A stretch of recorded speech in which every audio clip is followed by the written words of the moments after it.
ఏమండి చెప్పుమా. మీకు నచ్చిన 3 ఆడవాళ్ళ పేరు చెప్పండి. నేను చెప్పను పో, నువ్వు కొడతావు. ఏ ఫస్ట్ మీరు చెప్పండి, నేను కూడా తర్వాత చెప్తాను నాకు నచ్చిన 3 మగవాళ్ళ పేరు.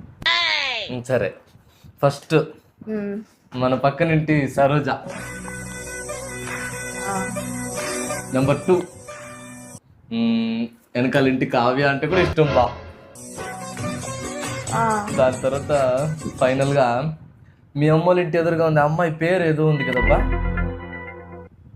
ఏం అమ్మాయి పేరు? లావణ్య. లావణ్య అంటే బొలే బొలే బొలే బొలే ఇష్టం బా. ఇప్పుడు నువ్వు చెప్పా, నీకెవరెవరు ఇష్టమా? 1 మా అప్ప, 2 మా తమ్ముడు, 3 మీరు.